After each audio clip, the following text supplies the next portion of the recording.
Education encompasses teaching and learning specific skills, and also something less tangible but more profound, the imparting of knowledge, positive judgment, and well-developed wisdom.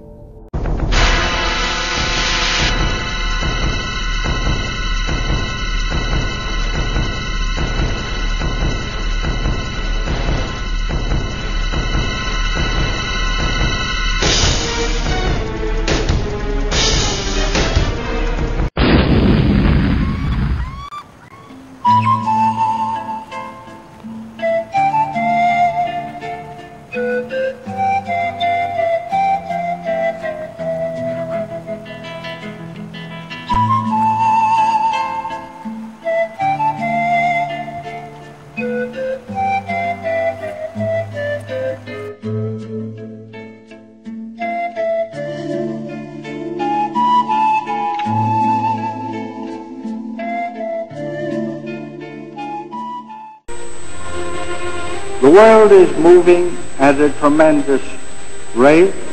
No one knows where. We must prepare our children not for the world of the past, not for our world, but for their world, the world of the future.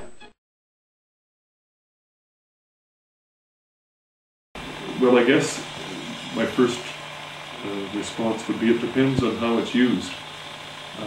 I think, for example, in the teaching of mathematics, the availability of powerful calculators has been very helpful in showing some things, how some things work in calculus and other areas that are very hard to demonstrate without taking hours of calculation time in that.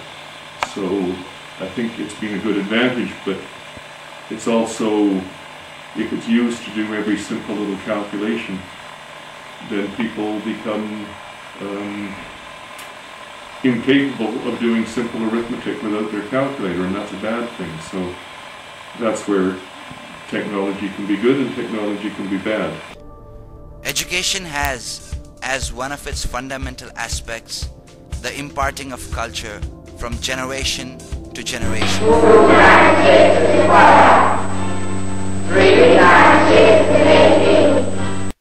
Education means to draw out, facilitating realization of self-potential and latent talents of an individual. There are two types of education: traditional education and contemporary education. Computers and related technology are essential to the learning process in several ways.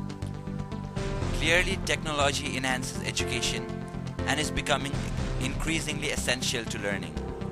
Student development of basic academic skill improves with the use of technology, especially for at-risk students. Access to the internet and distance learning opportunities promote relevant learning experiences, irrespective of geographic restrictions, and improve student and teacher access to information. Finally, technology, especially through video conferencing, promotes greater understanding of other cultures. Technology is best used for instructional purposes as an information processing tool.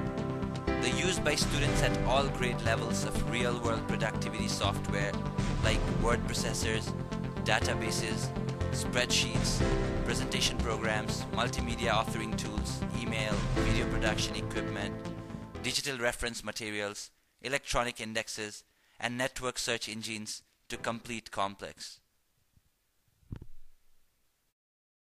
Technology allows me to have instant access to information about students that I might need. In recent years, our ability to understand and track what students are doing and to make contacts with their support groups has improved tremendously. So at the moment we're on a relatively new student information system at the school, and that is a huge warehouse of information for us, so that we can we're able to integrate academic records with personal records, with just demographic information, which enables us to like I say, get a much better grip on what's happening for students. The other area where technology is playing a big role in schools for us is to be able to do things like track student performance and attendance and different information about various student groups, and then cross-reference that information to see if we can find kind of cause and effect indicators that we can then start building and planning around. The final area where, for me, technology is very significant, apart from the way that teachers would use that, is in terms of being able to open up learning opportunities to students so that we can allow them to access different curricular options and teaching options that they wouldn't be able to necessarily obtain through just the resources that we have available at the school. I have found emailing to be hugely beneficial as a teacher. I can stay in touch with parents on a regular basis, whether it's on a daily basis, on a weekly basis, or on a monthly basis. I can email home big project outlines. Because I'm a French teacher, one thing I find is if I send home the English version for the parents, they have a better understanding of what's going on and they can better assist their kids in the projects. The kids can do some online presentations. For social studies, my students just did some posters about ancient civilizations. And one of the things that every group had to do was they had to do a little presentation about some information of their civilization.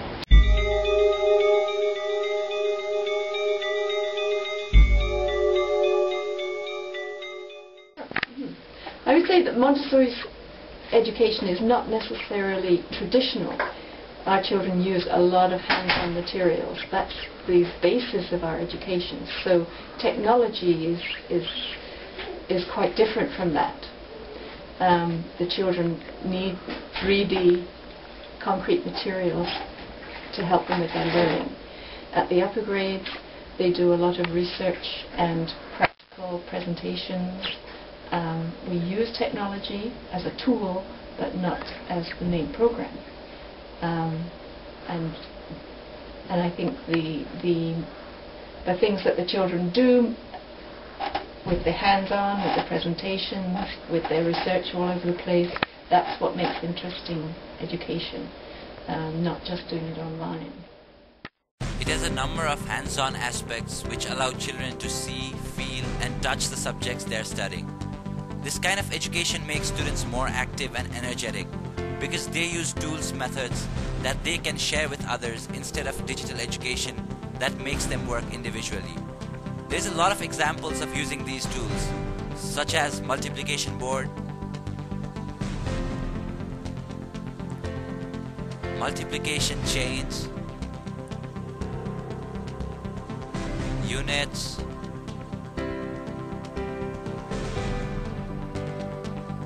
tools for multiplication equations,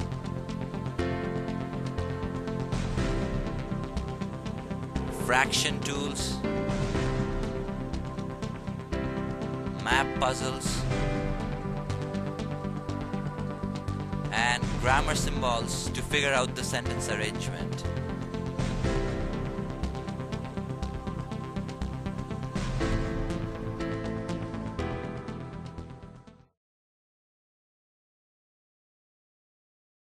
But there's a good setup. There's lots of table space for the kids, and then our bank of computers. But the problem is the kids are mostly at the computers to do their research. Very few kids take a book, sit down, and take notes. They all think that all the information is online. And yes, there are some good things online, but I find they waste time just looking and looking. The number of kids who are plagiarizing is going up. And in French immersion in particular, the kids are using technology to translate their work. They will find something in English, they will feed it into an online translator, and it'll get spit out. And what is spit out is not at all acceptable French. The context is not there, it's not the kids writing, and they're not understanding or learning anything. And I think the biggest challenge with technology is learning to know when to use it, how to use it, and not having it take over your life. I mean, even in my own work, it is quite possible to spend the greater part of a day in front of the computer with emails and everything else. But where is the human connection when you are engaged with technology?